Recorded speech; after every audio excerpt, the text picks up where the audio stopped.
तो नहीं आया। देखो, जब जन्मे तो चतुर्भुज रूप जन्मे।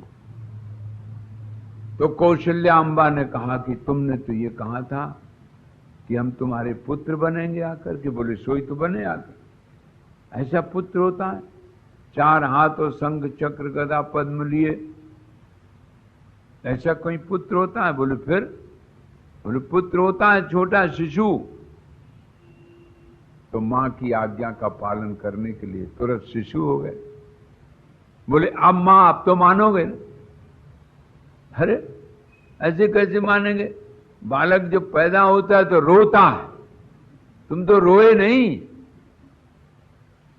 तो सुनी बन सो जाना रोदन, होई बालक सुर भूपा।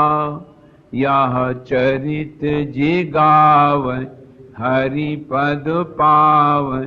तेन परहि भव। रो दिया भाई, रो दिया, रो दिया। तुम कहती तो रो देते। फिर गुरुजी ने कहा कि ताड़का को मारने के लिए मारो, मार दिया। अहिल्या को तारो तो तार दिया। धनुष को तोड़ो तो तोड़ दिया।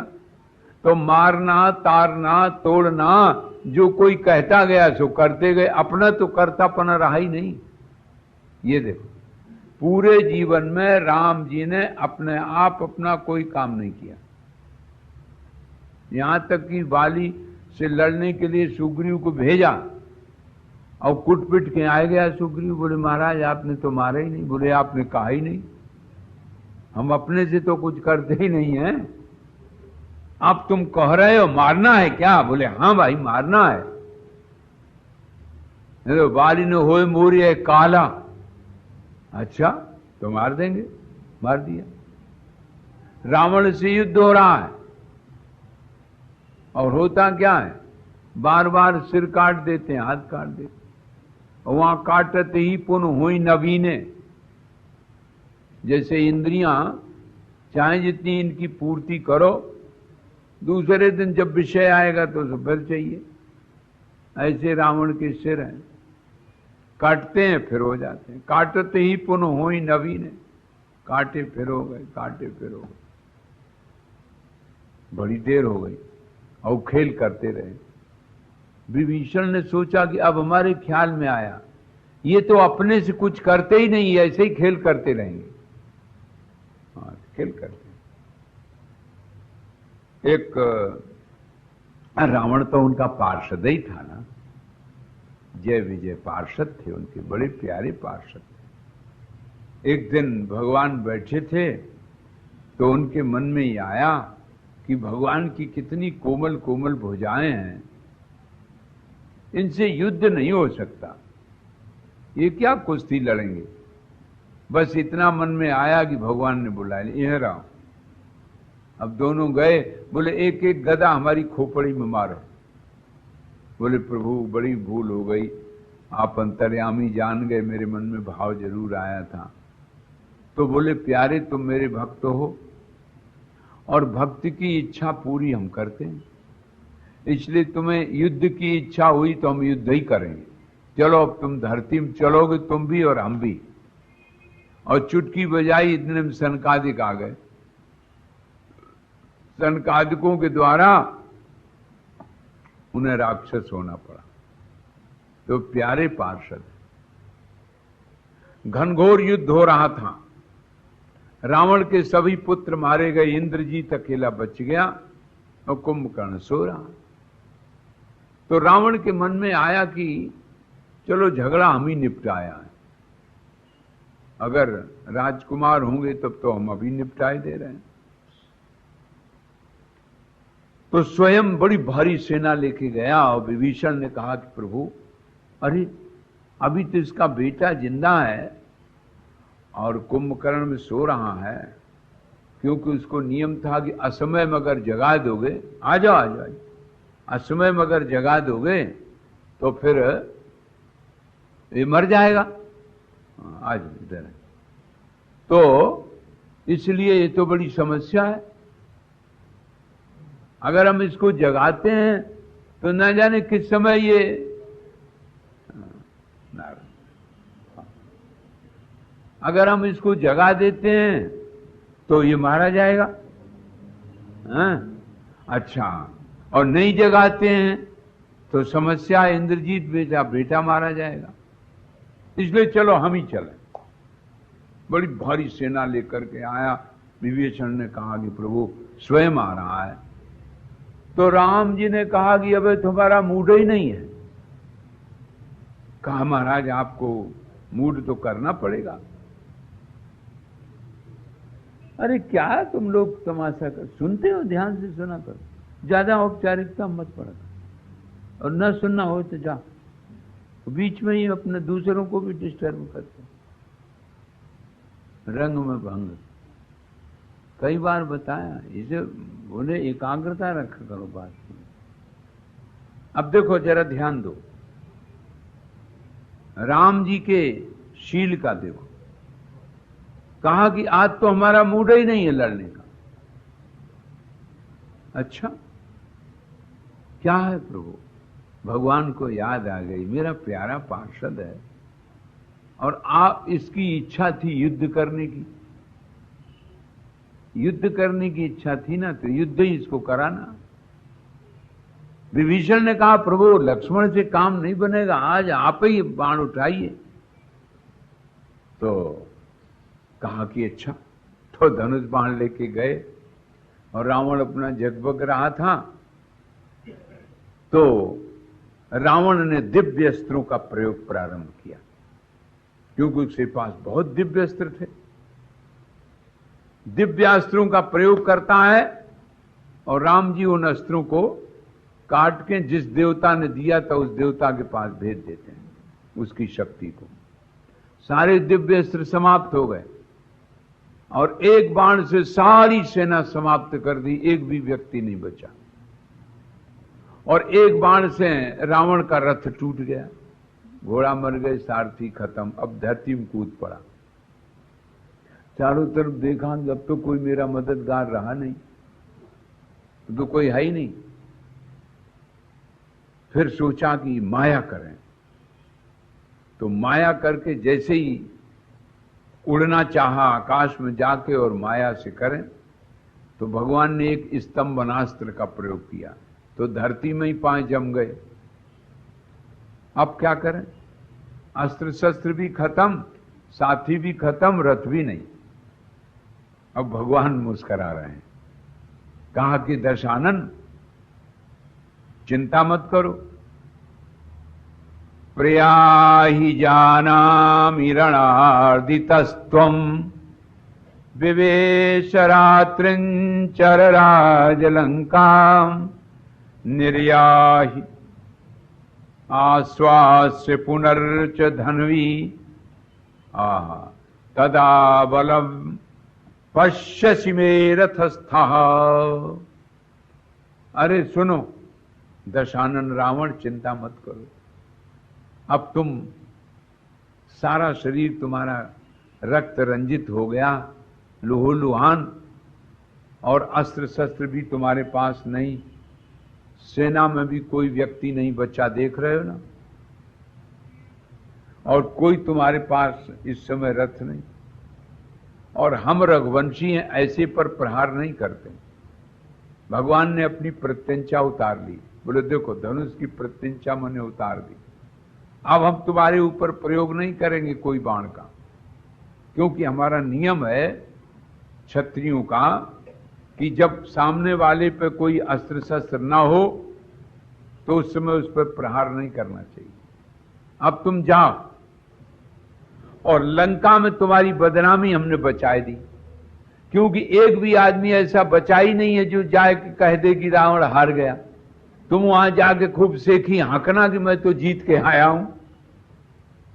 हाँ, और कल नया रथ लाओ, नए दिव्य अस्त्र लाओ, और उन दिव्य अस्त्रों को लेकर के फिर कल मेरा फिर बल देख लेना, देखो हमारी भुजाओं में ताकत है कि नहीं है।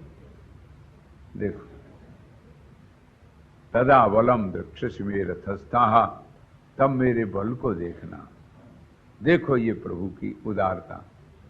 रावण नीचे को सिर्फ करता ही क्या, कोई रथ नहीं, पैदल बेचारा नीचे को मुंह किए जा रहा है स्थिति। तो देखिए प्रभु ने अपने पार्षदों पर भी कृपा की और वो पार्षद को अंत में उद्धार किया। विभीषण ने जब कहा कि इसको मारना है प्रभु, नाभि कुंड सुधा बस जाके नाथ जियत रावण बल ताके। ए प्रभु आप सब जानते हैं, उमा काल मरु जाकी छा, सो प्रभु जन की लेत पैचा। अरे काल के भी काल हैं जो यद भयात सूर्य यद भयात बातोयम सूर्य स्थपति जद भयात, जिसके भय से सूर्य तप रहा है, जिसके भय से वायु चल रहा है, और वो विभीषण से पूछ रहा है कि भाई ये तो मर ही नहीं रहा है, क्या होना चाहिए। भगवान ने कहा कि ऐसे नहीं, ये रावण है, ये मोह है, और मोह सकल व्याधिन कर मूला। इसका भाई अभिमान अहंकार है, इसका बेटा काम वासना है। काम वासना समाप्त हो गई, अभिमान खत्म हो गया, अब भी मोह जिंदा है। इसलिए क्यों बोले नाभि कुंड सुधा बस जाती, इसके नाभि में अमृत भरा है। ये मोह ऐसे मरता नहीं है बिना ब्रह्मास्त्र के। मातली ने कहा कि प्रभु आपको तो शायद ध्यान हो कि एक बार जब देवताओं ने बहुत कहा तो आपने ब्रह्मास्त्र का प्रयोग रावण के लिए किया था। रावण के आसपास ब्रह्मास्त्र गया, घूमता हुआ, चक्कर लगाता हुआ आया, वापस कैसे लौट आए भाई? बोले प्रभु आपने आज्ञा दी तो मैं घूम के आ गया, मैंने देखा उसके माथे में तो वे मृत्यु है ही नहीं। 27 चतुर्युगी वर्ष तक राज्य करेगा और इसके पश्चात आपका अमुक कल्प में, अमुक त्रेता में राम का अवतार होगा मनुष्य के रूप में, तो बाण से आप इसको मारेंगे। तब तक इसकी मृत्यु नहीं लिखी, मृत्यु ही नहीं है। तो भगवान हंस गए, बोले हाँ भाई मृत्यु नहीं है तो कैसे हो। तो अब देखिए आज मातली ने कहा कि देखिए प्रभु आज अब इसका मौत का समय आ गया, इसलिए अब आप अपनी प्रतिज्ञा पूरी करें।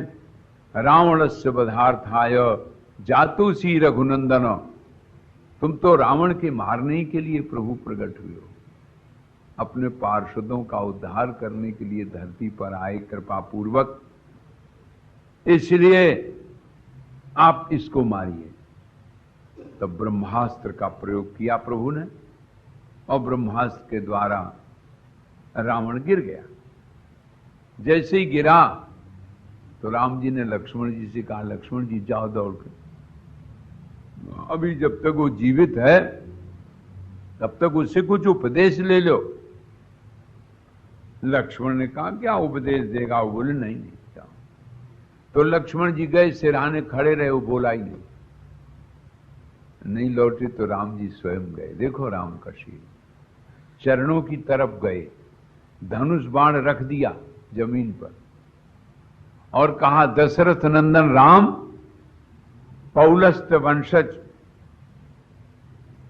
आज एक ब्राह्मण को जो कि रावण के रूप में आया था मैं नमस्कार करता हूं।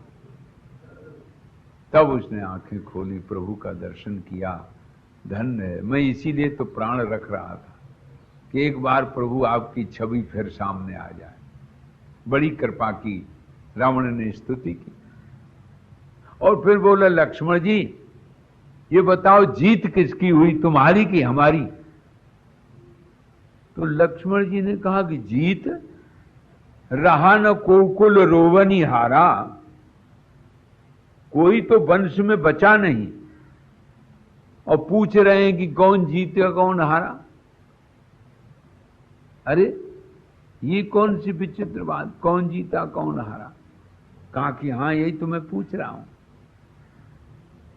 रावण ने कहा कि तुम समझे नहीं लक्ष्मण, सुनो। मोर जियत तुम मोरपुर और लख्यो न लखन कुमार, तोर जियत में तोरपुर जाऊं सहित परिवार। जब तक मैं जिंदा रहा तुम और तुम्हारे भाई ने कदम नहीं रख पाया लंका में, और अब तुम्हारे रहते हम पूरा परिवार जा रहा है। तुम्हारे भवन में हम सब परिवार जा रहे हैं और हमारे भवन में तुमने कदम नहीं रख पाया, तो जीत तो किसकी हुई अब तुम ही बताओ। और उपदेश की रही बात, तो रावण ने कहा अंतिम में कि अच्छी इच्छा अगर हो, शुभ संकल्प हो, तो उसको पूरा करने के लिए तुरंत प्रयत्न करते रहना चाहिए, प्रयत्नशील होना चाहिए। और यदि अशुभ इच्छा जागृत हो तो उसको टाले रहना चाहिए। अब करेंगे, कल करेंगे, परसों करेंगे, ऐसे टालते रहना चाहिए। देखो टालते रहना चाहिए।